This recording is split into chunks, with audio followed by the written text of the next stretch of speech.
وہ ہمارے ایک دانش والے ہیں، تو انہوں نے مضمون لکھا، کئی باتیں بڑی پسند آتی ہیں۔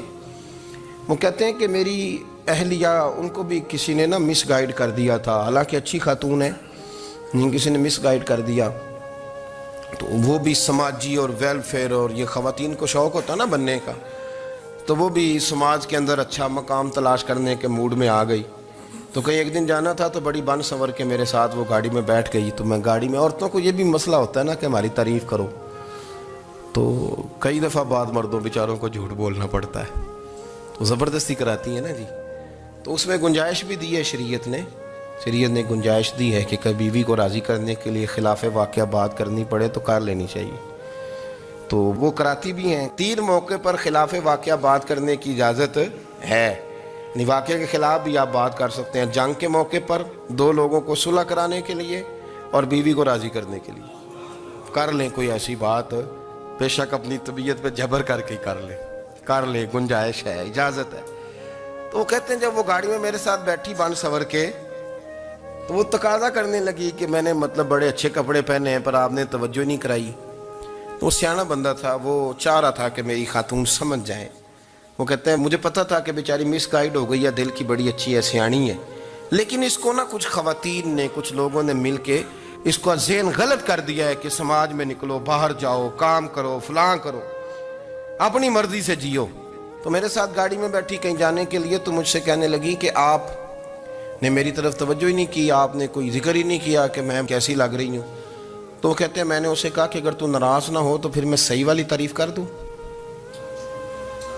تو اس نے کہا کہ آپ کر دیں۔ تو کہتے ہیں میں نے درد سے اور خلوص سے اپنی بیوی سے کہا، خلوص کے ساتھ میں نے کہا میں تو روز گھر ہوتا ہوں، روز شام کو گھر ہوتا ہوں، اگر تو میرے لیے تیار ہوتی تو میں تیری تعریف کرتا، لیکن آج تو باہر جانے کے لیے تیار ہوئی، تو پھر ان سے تعریف کی امید رکھ جن کے لیے تو نے تیاری کی ہے۔ میرے لیے تیاری کرتی تو میں تو ہر شام تیرے پاس ہوتا ہوں۔ کہتے ہیں میرے لفظوں میں درد تھا تو وہ بھی رو پڑی، کہنے لگی آپ گاڑی روک دیں، مجھے باہر جا کے کسی کو راضی نہیں کرنا، میں نے اسے راضی کرنا ہے جس کو رب کریم نے میرا شوہر بنایا ہے اور میرے لیے منتخب کیا ہے، میرے ماں باپ کو۔ میں واپس لوٹتی ہوں۔ یہ ایک پہلو ہے سلگتا ہوا، اس کو سمجھا جائے۔ عورت کو ویسے بھی قابو کرنا بڑا آسان ہوتا ہے۔ اعلیٰ حضرت بریلوی رحمۃ اللہ علیہ فرماتے ہیں بیٹیاں نازک شیشیاں ہوتی ہیں، ان کو تو ذرا سی چوٹ لگے تو ٹوٹ جاتی ہیں۔ دیکھیں کتنا بڑا جملہ کہا بریلی کے امام، نازک شیشیاں ہیں، ذرا کوئی آدمی گمراہ کرتا ہے، ذرا خراب کرتا ہے۔ اب دیکھیں نا، یہ جو بچیوں کو بچے ایک مس گائیڈ کرتے ہیں، انہیں بڑے بڑے خواب دکھاتے ہیں، وہ بیچاری ماں باپ کو چھوڑ کے، بہن بھائی کو چھوڑ کے اس کے ساتھ شادی کرتی ہے، پھر جو اس کا بعد میں حشر ہوتا ہے، آپ ادلیاں نو سردار پہن تکے تے شرما والیاں نو جھوٹے ڈولیاں دے۔ پھر وہ بیچاری ماں باپ رکھتے نہیں، وہ ظلم کرتا ہے، تو کتنی بڑی تکلیف میں وہ بچی آ جاتی، نازک شیشی ہوتی ہے نا تو ٹوٹ جاتی۔ یہی حال اب جدید خواتین اور یہ جو کچھ اینکر پرسن ہیں، یہ اصل میں نا یہ آپ کو سیاست سکھاتے ہیں، لیکن یہ مادر پیدر آزاد لوگ ہیں، بالکل آزاد۔ یہ تو علماء شور نہ کریں، بات نہ کریں، گفتگو نہ کریں، مشائخ بات نہ کریں، اور یہ جو کچھ سنجیدہ اور دینی طبقہ ہے یہ کچھ شور نہ کرے، یہ تو روڈوں پہ ننگے ہو کے آ جائیں معاذ اللہ۔ خوفناک نظریہ رکھتے ہیں یہ لوگ۔ عورت کو کہتے ہیں تیرے حقوق ہم تجھے لے کے دیں گے، مثلاً وہ کون سا حق ہے جو تم نے لے کے دینا ہے؟ میرے نبی کریم صلی اللہ علیہ وسلم نے اس کو بیٹی بھی بنایا ہے، اس کو بہن بھی بنایا ہے، اس کو ماں بھی بنایا ہے، اسے بیوی کا عالی شان رتبہ بھی عطا فرمایا ہے۔ اور چونکہ بیٹی کا بھی حق بڑا بیان کیا جاتا ہے، بہن کا بھی، ماں کا بھی، اور بیوی کے معاملے میں لوگ سمجھتے ہیں کہ زیادہ بات نہیں کرنی چاہیے، شاید مسئلہ خراب ہو جائے۔ حالانکہ نبی پاک صلی اللہ تعالیٰ علیہ وسلم نے بیوی کے بارے میں پتہ کیا فرمایا؟ فرمایا جب تم نکاح کر لیتے ہو تو اپنا ایمان محفوظ کر لیتے ہو۔ اب میں اس کی شرح نہیں کرتا، آپ خود کر لیجئے گا کہ وہ ایک ایسی شخصیت ہوتی ہے کہ جس کی موجودگی میں آپ کا ایمان محفوظ ہے۔ اب میں نہیں سمجھتا کہ اس سے بڑی بات کوئی اور ہو سکتی ہے، جس کی موجودگی میں آپ کا ایمان، اور بھئی یہ حدیث پاک عرض کر رہا ہوں، نکاح جب کوئی کر لے تو اس نے اپنا ایمان مکمل کر لیا. اس کا معنی یہ ہوا کہ آپ کا ایمان محفوظ ہے اس کی موجودگی میں. تو اس سے زیادہ بھی یعنی ایمان سب سے قیمتی چیز ہے نا, تو اس کے محفوظ ہونے کی وجہ حضور نے نکاح بیان کر دی. اب میرا خیال ہے بی بی اگر کوئی اس سے بڑا حقوق مانگے گی تو بے وقوفی کرے گی. اتنا بڑا درجہ نبی کریم نے اسے عطا کر دیا, اتنا بڑا مقام دے دیا کہ تو خامند کے ایمان کے محفوظ ہونے کا ذریعہ بن گئی ہے. عورت کو جو حقوق رسول کریم صلی اللہ تعالی علیہ وسلم نے عطا فرمائے, نبی پاک نے جو حقوق دیے. دیکھیں نا, حضرت عبداللہ ابن عمر رضی اللہ تعالیٰ عنہ کی اہلیہ بیمار تھی, تو جلدی جلدی سے وہ آئے. تو جب بہت جلدی ہو, سفر بڑا شدید تھا, تو آپ نے جلدی سے نماز ادا کی, جلدی سے چلے. آپ کے خادم کہنے لگے حضور خیریت ہے؟ فرمایا میری بیوی بیمار ہے. تو اس نے عرض کی حضور آپ کی اہلیہ بیمار ہے, تو آپ نے نماز بھی جلدی سے پڑھی, سفر بھی جلدی جلدی کیا. تو فرمانے لگے یہ وہ چیزیں ہیں جو ہمیں مدینے والے رسول نے سکھائی. آپ اس کیفیات کو سمجھیں کہ حضور صلی اللہ علیہ وسلم نے درس دیا. اور پھر ایک اور بہت بڑی بات, یہ فضیلت کسی اور کو نہیں دی. جو عورت کو حضور نے فضیلت دی, یہ فضیلت کسی اور کو نہیں دی. کبھی حضور نے فرمایا کہ تمہارا ابا تمہارے ساتھ بہت سخت رویہ کرے تو تم نے اس کو اس سختی پر داد دینی ہے. فرمایا چلو اگر وہ زیادتی بھی کرے تو تم نے اس کے ساتھ سلوک اچھا ہی کرنا ہے. لیکن آپ ایک بات کو سمجھے نا کہ بچے کے بارے میں, بیٹے کے بارے میں, بیٹی کے بارے میں فرمایا 10 سال کے ہو کے نماز نہ پڑھے تو سختی کرو, تمہارا ڈنڈا بھی لٹکنا چاہیے. بہت ساری جگہوں پہ بہت سارے لوگوں کے لیے سختی کا حکم دیا, لیکن عورت کے لیے حضور نے جو جملے کہے, اصل میں ہم سمجھتے ہیں کہ یہ ایک بات ہے, مشہور ہو گئی ہے روایت حدیث, تو بس اس کے پس منظر پر اور جملوں کے حسن پر شاید معاذ اللہ غور کرنے کی ضرورت نہیں. ذرا اس لفظ کی تاثیر پر غور کریں. حضور نے فرمایا عورت ٹیڑھی پسلی سے پیدا کی گئی ہے, یہ ٹیڑھی ہے, کو سیدھا کرنے کی کوشش کرو گے تو ٹوٹ جائے گی. تو حضور پھر ہمارے لیے حکم کیا ہے؟ فرمایا جیسی ہے تم اسی کے ساتھ نبھا کرو. آپ سمجھیں کہ اتنا محفوظ حضور نے درجہ دے دیا بی بی کو, اتنا محفوظ کہ فرمایا غلطی بھی ہو تو میرے غلاموں تم اس کے ساتھ نبھا کرو, گزارا کر لو. کو کیا اور حق چاہیے عورت کو, جس کو اس کی غلطیوں سمیت نبی پاک نے قبول کرنے کا حکم دے دیا کہ اس کی کمزوریوں سمیت قبول کر لو. اب اس کو اور کیا, کوئی کمزوریوں سمیت قبول کرتا ہے؟ کبھی آپ دکان پہ بیٹھے ہو تو آپ کہیں بھی اس میں یہ بھی غلطی, میرے مال میں یہ بھی کمزوری ہے, یہ بھی کمزوری ہے, یہ بھی کمزوری ہے, تو کر لے قبول. کرتا ہے کوئی؟ کوئی شخص ایسا ہو جو کسی چیز کی کمزوریاں بیان کر کے کہ اسے قبول کرو؟ پر رسول کریم صلی اللہ تعالی علیہ وسلم نے نا ہمیں سبق دیا, حضور نے ہمیں درس دیا, نبی پاک نے ہمیں پیغام دیا. فرمایا یہ ٹیڑھی ہے, سیدھی کرنے کی کوشش کرو گے تو بیچاری ٹوٹ جائے گی, تو اس کے ساتھ نبھا کر جاؤ. آپ میری بات کو سمجھیے گا. چلیں میں اس پر ایک اور بخاری مسلم کی حدیث پڑھتا ہوں. حضرت سلمان فارسی رضی اللہ تعالیٰ عنہ اور حضرت ابو دردہ کے درمیان بھائی چارہ تھا. مکے سے مدینے جب لوگ آئے تو حضور نے بھائی بھائی بنایا تھا. ان کے درمیان بھائی چارہ تھا, تو ابھی پردے کی آیات نازل نہیں ہوئی تھیں, تو لوگ ایک دوسرے کی طرف جاتے تھے. حضرت سلمان فارسی رضی اللہ تعالیٰ عنہ حضرت ابو دردہ رضی اللہ تعالیٰ عنہ کے گھر میں تشریف لے گئے, تو دیکھا کہ ان کی بیوی بڑی غمگین بیٹھی. تو ہم نے فرمایا بہن کیا ہوا؟ تو کہنے لگی تمہارے بھائی کو دلچسپی کوئی نہیں رہی, ہر روز روزہ رکھ لیتا ہے اور ساری ساری رات نفل پڑھتا ہے. حضرت سلمان فارسی کہنے لگے ٹھیک ہے کر لیتے ہیں بندوبست. نماز دین ہے کہ نہیں؟ دین ہے نا یہ چیزیں. لیکن حضرت سلمان فارسی جناب ابو دردہ سے کہنے لگے آج میں نے تیرے گھر میں رہنا رات کو, کیونکہ وہ تو ساری رات نماز پڑھتے تھے, نفل پڑھتے تھے. انہوں نے کہا ٹھیک ہے, ایک بستر لا کے بچھا دیا حضرت سلمان فارسی کے لیے. سلمان فارسی فرمانے لگے دوسرا بھی لا. کہا وہ کیا کرنا ہے؟ فرمانے لگے تو نے بھی سونا ہے, میں نے بھی سونا ہے, تو نے بھی سونا ہے. عشاء پڑھیں گے اور پھر دونوں سوئیں گے. کہا میں نے تو نماز پڑھنی ہے. فرمایا تہجد کے وقت اٹھ کے پڑھیں گے, اللہ کے رسول بھی رات آخری حصے میں جا کے نماز پڑھتے. ادھر ساتھ سلا لیا. وہ تھوڑی کو دیر سوئے, اب عادت تھی ساری رات اٹھنے کی, ذرا اٹھنے لگے بستر سے. تو حضرت سلمان فارسی فرمایا چپ کر کے سو جا, وہ بڑی رات پڑی ہوئی, چپ کر کے سو جا. وہ لیٹ گئے, پھر اٹھنے لگے. تو فرمایا سو جا چپ کر کے, بڑا ٹائم ہے. سحری کے وقت اٹھے, نفل پڑھے. ان کا ارادہ تھا روزہ رکھنے کا, تو فرمانے لگے کل رکھا تھا نا,